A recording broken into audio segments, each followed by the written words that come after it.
ఈరోజు దేశవ్యాప్తంగా కార్మిక రైతు సంఘాల ఆధ్వర్యంలో మరి నిరసన కార్యక్రమాలు నిర్వహిస్తూ ఉన్నాం.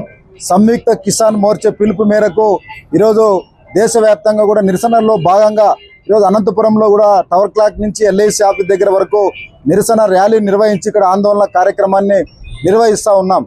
ఇవాళ నరేంద్ర మోడీ గత 3 సంవత్సరాల కిందట 3 వ్యవసాయ నల్ల చట్టాలను రద్దు చేస్తూ జాతికి క్షమాపణ చెప్తూ రైతు సంఘాలకు లిఖితపూర్వకంగా హామీలు ఇవ్వడం జరిగింది.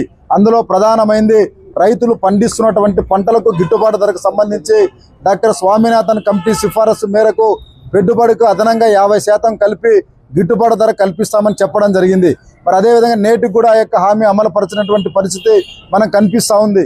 మరోపక్క ఈరోజు రైతుల అప్పులకు సంబంధించి రద్దు చేయమని మేము అడిగాం. ఇవాళ రైతుల అప్పులు రద్దు చేసే సంక్షోభం వస్తుందన్నటువంటి కేంద్ర ప్రభుత్వము మరి ఇవాళ నష్టాల్లో ఉన్నారనేసి కార్పొరేట్ కంపెనీలకు సంబంధించినటువంటి లక్షల కోట్ల రూపాయలని ఇవాళ మాఫీ చేయడం జరిగింది.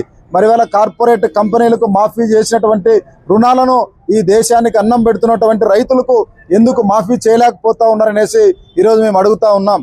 అదేవిధంగా విద్యుత్ సంస్కరణల్ని మరి అమలు పరచమని చెప్పారు, కానీ ఈరోజు శరవేగంగా విద్యుత్ సంస్కరణల్ని అమలు పరుస్తూ ఉన్నారు.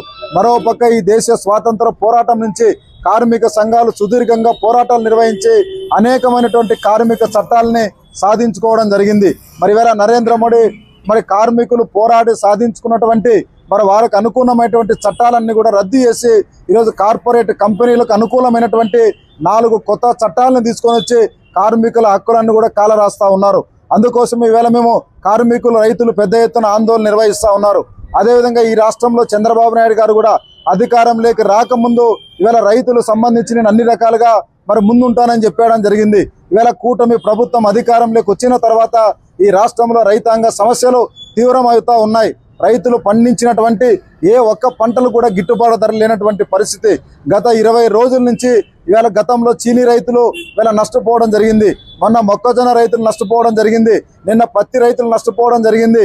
ఈరోజు అరటి రైతులు ఈరోజు మొత్తం గిట్టుబాటు ధరలు లేక మరి పంటలను కూడా తీసేసుకొని పశువులకు ఇవాళ మేతగా వదులుతూ ఉన్నారు. అయినా కూడా ఈ ప్రభుత్వానికి ఆ వైపున ఏమాత్రం కూడా కనిపించినటువంటి పరిస్థితి కనిపిస్తూ ఉంది. అందుకోసం ఈ యొక్క చంద్రబాబు నాయుడు గారు కూడా నరేంద్ర మోడీ పాలసీలను అనుసరిస్తూ ఉన్నాడు. ఈయన కూడా శరవేగంగా ఈ రాష్ట్రంలో ప్రైవేటు కంపెనీలకు అప్పచెప్పడానికి, సాగునీటి ప్రాజెక్టులను సైతం ఈరోజు కార్పొరేట్ కంపెనీలకు అప్పచెప్పడానికి మరి చేస్తూ ఉన్నాడు. అదేవిధంగా మెడికల్ కళాశాలను అప్పచెప్తా ఉన్నాడు. అందుకోసమే చంద్రబాబు నాయుడు గారు అదేవిధంగా నరేంద్ర మోడీ ఇద్దరు కూడా ఈ దేశంలో రాష్ట్రంలో ఉన్నటువంటి కార్మికులు రైతుల యొక్క వ్యతిరేక విధానాలని అవలంబిస్తూ ఉన్నారు. తక్షణమే మీ విధానాలను ఉపసంహరించుకొని మరి కార్మిక చట్టాలను రద్దు చేసి రైతులకు గిట్టుబాటు ధర కల్పించి అప్పులను రద్దు చేయమనేసి ఈరోజు ఈ ఆందోళన కార్యక్రమాన్ని శ్రీకారం చుట్టాం. ఇప్పటికైనా ప్రభుత్వం దిగి రాకపోతే పెద్ద ఎత్తున పోరాటం నిర్వహించి ఈ ప్రభుత్వానికి వ్యతిరేకంగా మరి అన్ని సంఘాలను కూడా కలుపుకొని ఉద్యమిస్తామని హెచ్చరిస్తూ ఉన్నాం.